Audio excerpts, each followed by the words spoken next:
con anticipación. Le decimos buenos días en su espacio al licenciado Fernando Aguayo. Amigos, cordiales saludos. Vamos a dar inicio a nuestro espacio de análisis y opinión. Hoy vamos a abordar el tema de la salud en la ciudad de Guayaquil, porque tenemos aquí en nuestros estudios al doctor Jonás Gonset. Él es el gerente del Hospital Abel Gilbert, el Hospital Guayaquil, Hospital del Suburbio, hospital que tiene alrededor de 35 años, 32 años de vida. Un hospital que desde que se inauguró tuvo problemas, un hospital que en su trayectoria, sin lugar a dudas, ha logrado aliviar dolencias de pacientes, de personas que acuden en busca de salud, pero no ha sido una solución. Y en la actualidad, pese a la inversión que se ha hecho, parece que tampoco. Queremos saber las razones del por qué no funciona bien el Hospital del Suburbio. Y digo esto por los testimonios de los pacientes que recogen los medios libres de comunicación social de nuestro país. Doctor, bienvenido a nuestro espacio. He sido muy claro en el preámbulo, conozco de cerca, trabajé como periodista de Ecuavisa durante muchos años, visitando al hospital, reportando los diferentes problemas que existían. Y en la actualidad lo que aspiramos es a que esto mejore, a que el hospital, para un sector tan poblado como es el suburbio de Guayaquil, sea una verdadera solución con equipos, con médicos de primer nivel, y que la gente sienta que cuando va al Hospital Guayaquil va a ser atendido. Muchísimas gracias por estar aquí y por favor su primera respuesta. Muy buenos días, Fernando, y muchas gracias por este espacio que nos das al hospital para dar, explicación de lo que está ocurriendo en el hospital, de la transformación que con tremenda ilusión y apoyo del Ministerio de Salud Pública estamos emprendiendo el nuevo equipo directivo. En primer lugar, normalmente nos quitamos años, pero no vamos a quitarle años al hospital. El hospital el 8 de octubre ha cumplido sus 39 años y realmente esta cifra va a ser muy significativa, porque sinceramente aspiramos a que sus 40 años, el 8 de octubre de 2013, la realidad del hospital sea una realidad transformada, mejorada, un hospital maduro que disponga de todos los recursos para una atención de referencia en la calidad que da a sus ciudadanos. Uno de los elementos que más me llamó la atención es la cultura interna, que ya no, desde la visión de la organización, de que las mejoras se pueden hacer exclusivamente dentro de las paredes del hospital. Quiero decir con esto, hoy en día, no solamente en salud, sino en la mayor parte de los sectores, trabajamos en redes. Y la asistencia sanitaria solo puede darse con garantías si tenemos una perspectiva de redes de servicios de salud. Un ejemplo muy claro, y que voy insistiendo en este mensaje de forma continua. Las emergencias que llegan al hospital, el hospital es un hospital de especialidades, más del 70% responden a procesos leves que podrían ser resueltos de una forma mucho más accesible, cómoda para el usuario, una versión más integral por la naturaleza del trabajo que se hace en los centros de salud. Los hospitales tenemos nuestro rol, los hospitales generales, los hospitales de especialidades, y tenemos que trabajar en colaboración dentro de la red para intervenir cuando la situación se ha complicado en tal manera que es ahí, en el hospital de especialidades, donde tenemos el recurso para poder responder a esa situación compleja o de riesgo vital o de riesgo de secuela importante. Hemos hecho alguna relación del presente y el pasado, alguna relación de hechos. Hemos sacado también algunas conclusiones en esta entrevista con el doctor Jonás Gonset. Ahora vamos a la propuesta de soluciones, que algo ya señaló usted, que hay que hacer un sistema de redes y no se puede acudir para curar toda enfermedad al hospital. ¿Cómo se va a lograr esto? Usted ha dicho también, es parte de la cultura, parte de la costumbre, parte de la, de la actuación responsable del ciudadano, pero de la orientación que en este caso debería tener el propio gobierno nacional. Quisiéramos, por favor, en esta parte concluir con todo lo que usted, en definitiva, se ha propuesto como administrador general, gerente del Hospital Guayaquil? Mire, contamos para alcanzar nuestro propósito final, que es el éxito realmente alcanzar un hospital de reconocido prestigio a nivel nacional, tanto para la ciudadanía como elemento fundamental, pero por supuesto también para los distintos actores del sector salud, para las autoridades. Para alcanzar esto tenemos que manejarnos con estrategias a corto, a medio y a largo plazo. En las estrategias a corto plazo, y me estoy refiriendo a estos meses, allá mismo, ahorita como dicen aquí, tenemos muy claro la necesidad, y hemos avanzado muy sólidamente en ese sentido, de garantizar los recursos necesarios para la atención de la patología compleja en nuestro hospital. Es decir, los medicamentos para aquellos procesos que deben ser atendidos en el hospital por su impacto en riesgo vital, en posibles secuelas, porque por la complejidad tienen que ser manejados por especialistas, esos recursos, ya sean medicamentos, reactivos de laboratorio, insumos de enfermería, material quirúrgico, están y tienen que estar.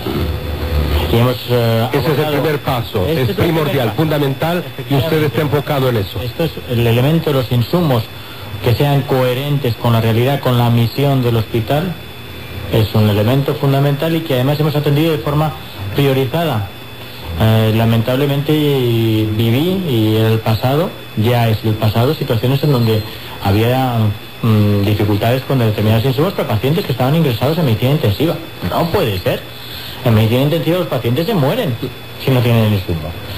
Por supuesto, esa aspiración a poder proveer lo más posible en salud, pero en cualquier sistema sanitario en el mundo hay una adscripción racionalizada de recursos. Y esa racionalización, en nuestro caso, responde a atender precisamente estas situaciones para las cuales estamos creados, es para atender la patología compleja. Hoy ¿No pueden haber quejas a futuro sobre pacientes que no lograron salir, que de pronto hasta perdieron la vida por la falta de medicamentos o de algún instrumento fundamental en el momento de alguna cirugía?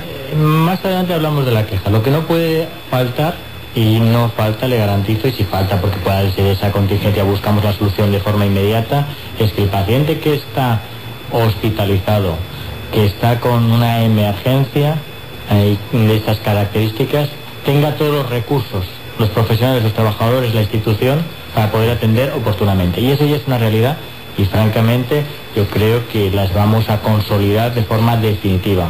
Ya va a pertenecer al pasado, a la parte negativa del pasado, este tipo de situaciones. Como elemento fundamental, como agenda conseguida y que se va a mantener, por supuesto, en el tiempo.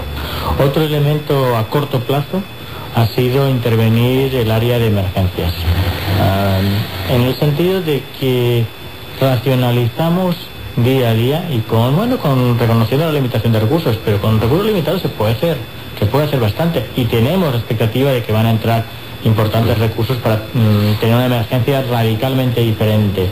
Pero desde ya hemos distribuido los espacios de atención a los pacientes. Teníamos una situación un tanto extraña, diría, por lo menos, en donde había espacios quizá no muy organizados, pero importantes para familiares, para acompañantes, y sin embargo los pacientes, el punto de atención al paciente que está crítico, eran bien reducidos.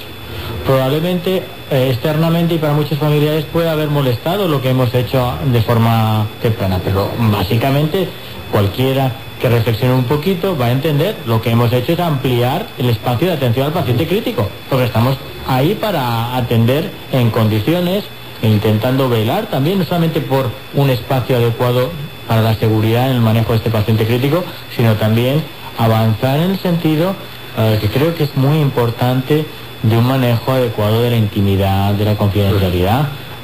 Yo creo que todo ciudadano aspira que cuando estás en una situación de este tipo, estás sufriendo, estás vulnerable, pues tener ese espacio íntimo de atención.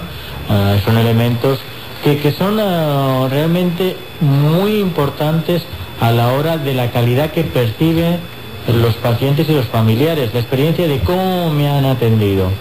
Y es que la asistencia sanitaria, además y por supuesto de tener los elementos, diría, más biológicos, de tener un diagnóstico cierto, preciso, adecuado, de tener un tratamiento conforme al estado del conocimiento, y la ciencia avanza, no es un elemento fijo, el estado del conocimiento en la ciencia. Además de todo esto, hay un aspecto que cualquier paciente, yo mismo si estoy como paciente, voy a valorar como fundamental a la hora de calificar qué es lo que me ha pasado.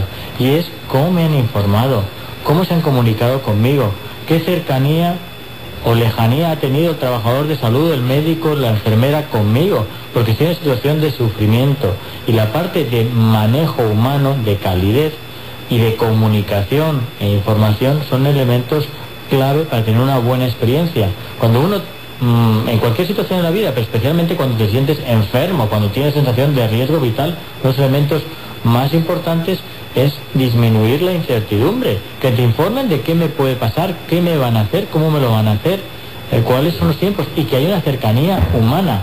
Si no avanzamos tanto en aspectos más científico-técnicos, pero también en el aspecto del manejo de estos aspectos de componentes humanos, y más aún, enfocándonos a tener muy en cuenta los valores de cada paciente, de cada familia, porque hay situaciones en donde se deben tomar decisiones complejas y que ninguna de las salidas podríamos decir que es la óptima, donde la variable, o quizá lo que hace óptimo, es que respetemos la decisión del paciente y de la familia, a avanzar, por ejemplo, en un diagnóstico, a persistir en un tratamiento, a tomar unas opciones u otras.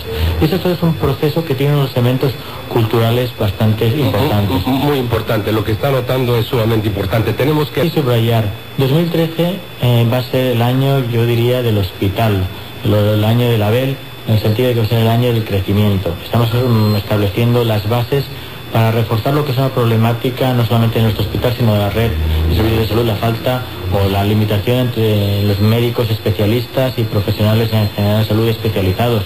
Es una realidad en el continente, me refiero a latinoamericana, y estamos trabajando en retomar la formación posgrado de médicos especialistas, participando con las universidades y desde nuestro propio hospital.